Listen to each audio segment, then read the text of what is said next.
જય હિન્દ। આપણે સૌ જાણીએ છીએ કે ગુજરાતમાં દિવસે ને દિવસે ખેડૂતની પરિસ્થિતિ કફોડી બનતી જાય છે। એક તરફ ખેડૂત વિરોધી માનસિકતાવાળી ભાજપ સરકાર સત્તામાં છે, એની અનીતિઓ, એના માફિયાઓ, એના ગુંડાઓ, એના દલાલો દરેક સંસ્થાઓમાં બેઠા છે। એપીએમસી થી લઈને અનેક સંસ્થાઓમાં ગોઠવાઈ ગયા છે અને ખેડૂતનું ડગલે ને પગલે શોષણ કરે છે।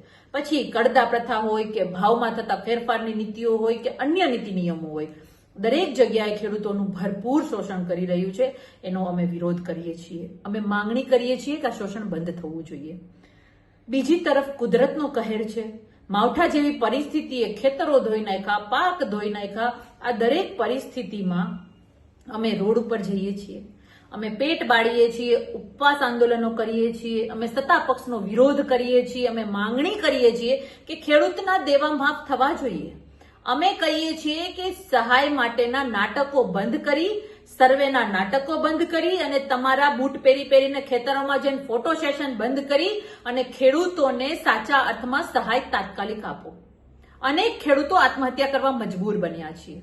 દુઃખ થાય છે, આજે અમે ખેડૂતના દીકરાઓ છીએ, અમે આ ગુજરાતના સંતાનો છીએ। અમને દુઃખ થાય છે કે અમારો જગતનો તાતની આ હાલત આ ભાજપ સરકારના રાજમાં થાય છે ને, એ અમારા માટે કઠણાઈની વાત છે, જેની ટ્રિપલ એન્જિનની સરકાર છે।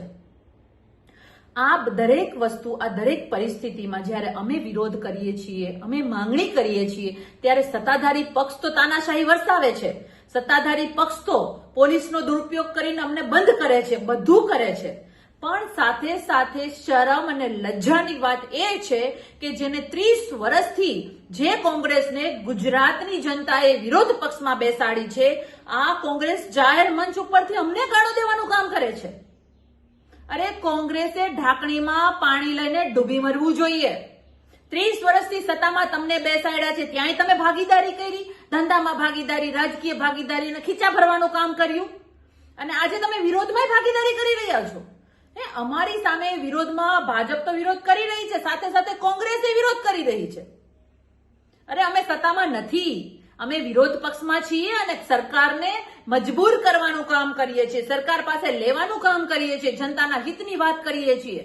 કોંગ્રેસને તો સત્તામાં વિરોધ પક્ષમાં બેસાડી છે, છતાં પણ અમને ગાળો દેવાનું કામ કરે છે। એટલે કોંગ્રેસનું જે સાચું ચિત્ર છે ને, એ ગુજરાતની જનતાએ જોઈ લીધું છે, 30 વર્ષથી જોવે છે, 30 વર્ષથી।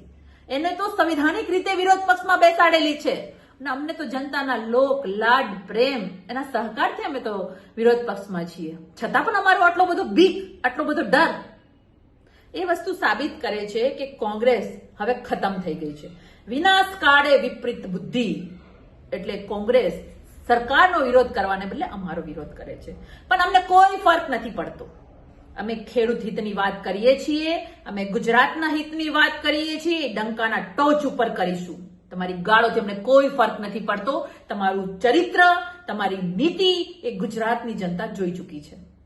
એટલે ખાસ મારે ભાજપ અને કોંગ્રેસ બંનેને કહેવાનું છે કે વિરોધ પક્ષ તરીકે તમારું જે કામ છે તમે કરો, અને સત્તા પક્ષ તરીકે ભાજપનું જે કામ છે ભાજપ કરે, અને ભાજપ પાસે ઉગ્ર આંદોલન કરી અને અમે ખેડૂત હિતની વાત કરાવવા માટે, એને ખેડૂતના હિતમાં નિર્ણય લેવા માટે મજબૂર કરીશું, એ વાત ચોક્કસ છે। ડંકાના ટોચ ઉપર કહીએ છીએ કે અમે કોઈથી ડરવા વાળા નથી, લડવા વાળા છીએ, અને ખેડૂત માટે લડતા રહીશું, ગુજરાતની જનતા માટે લડતા રહીશું। ભાજપ અને કોંગ્રેસથી જે થાય એ કરી લે, કોઈ ફરક